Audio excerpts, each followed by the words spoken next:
In TV terms, there's one thing that sends a chill down your spine faster than the very best thrillers can. It is, of course, the term spin-off. And when that's from one of the most celebrated dramas of the modern age, you can't help but wonder, what are you getting into? The good news is you're getting into Better Call Saul.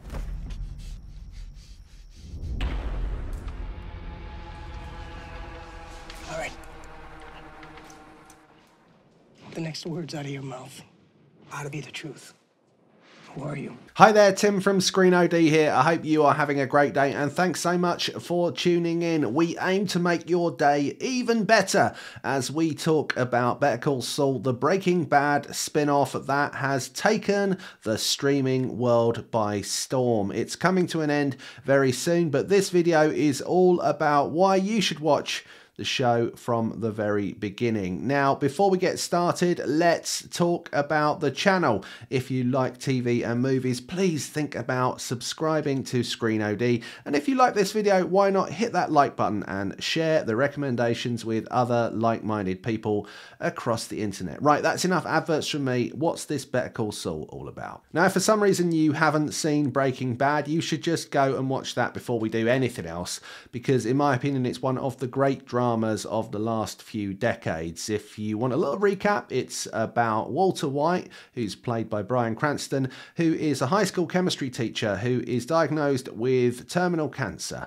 In order to make enough money to look after his family after he's gone, he takes to cooking crystal meth and then over time becomes a drug kingpin. He is assisted by one of his former students, Jesse Pinkman, who's played by Aaron Paul, and the story gets bigger, it gets more twisted, and more people get involved as the Breaking Bad world expands and turns into something really, really, truly brilliant in televisual terms. Now, as part of that, they come into contact with a lawyer who becomes their lawyer. He's not necessarily the most down the line lawyer. His name is Saul Goodman. He's the kind of guy that you see on TV adverts and on billboards and possibly chasing ambulances from time to time. Now, he is a kind of comic relief character in many ways in the series, although he does play a very important part in Breaking Bad. He's certainly not one of the more serious characters. And so when it was announced after the excellent ending of Breaking Bad that there was going to be a spin-off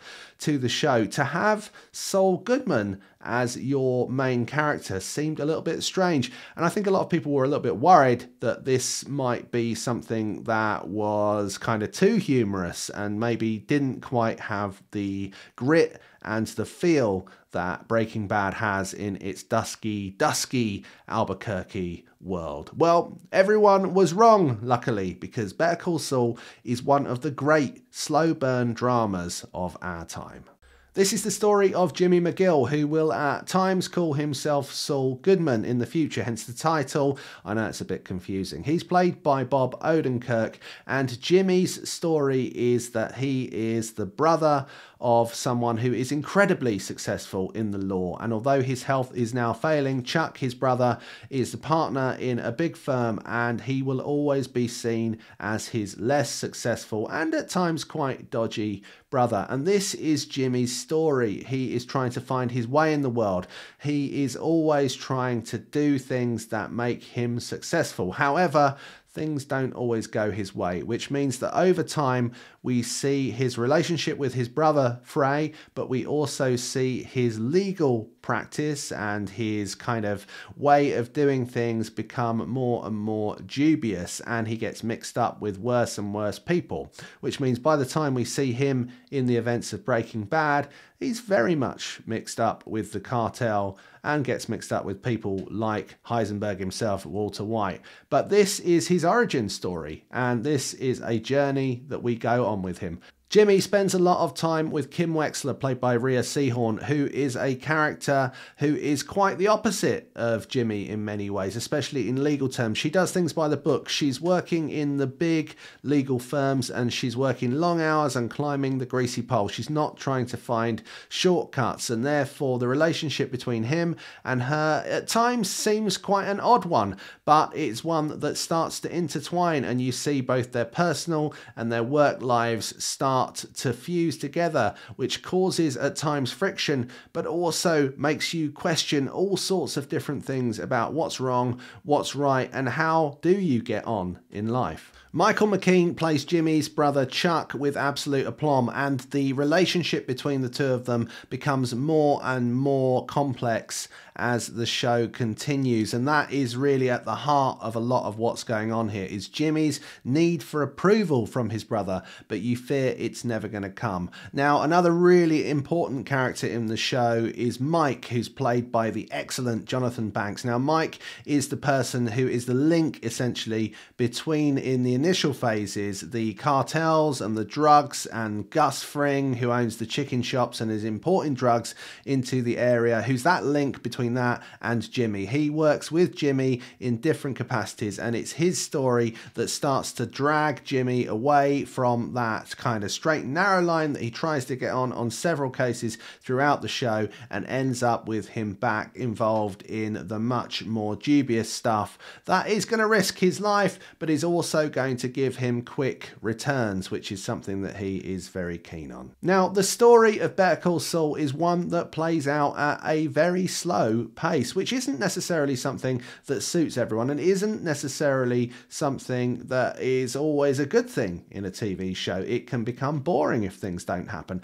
But the thing about Better Call Saul is the events that I've talked about already, and the people and the characters and the stuff that goes on, some of that happens over seasons rather than episodes. It happens over many, many, many hours of excellent television, because the beauty of Better Call Saul, like Breaking Bad before it, but possibly to even more of an extent, is this is a show that makes you want to go into a universe, go into a world, and you want to stay there, and you want to see what happens. You want to be immersed in it, and you want to spend time looking around, meeting the characters. And actually, it doesn't matter that there isn't a huge amount in every episode that's happening. This is a show that's got enough depth to it, that's got enough atmosphere to it, that it just draws you in and makes you want to stay there. And that's why after 6 seasons, it's going to be sad to say goodbye to it, but also it's a show that at no point, even throughout that very slow burn, can you ever say that you got bored of. Now, if you haven't seen Breaking Bad, you don't have to have seen it to enjoy Better Call Saul. This is an excellent drama. It is a dark comedic piece as well. This is something that you can watch standalone and enjoy. However, I would advise you, if you haven't seen Breaking Bad, do go and watch that first, not only because it's one of the great shows that's ever been made, but also it has lots of little areas that you will start to recognize. So you'll see characters returning, you'll see places, and having those Easter eggs and those crossovers, I think, makes it more of an enjoyable experience. But whether you choose to watch it before, after, or not watch Breaking Bad at all, one thing I would say is everyone's going to be talking about Better Call Saul for a while now, and you don't want to miss out on it. So go and watch the show, and I think you'll enjoy it. Hey, thanks for watching the video. If you enjoyed it, why not hit that like button and share it with others? And if you enjoy what we do, perhaps consider, if you haven't already, subscribing to Screen OD so that you get all the best things to watch on the streaming services that you have direct to your feed. Until next time, we'll see ya.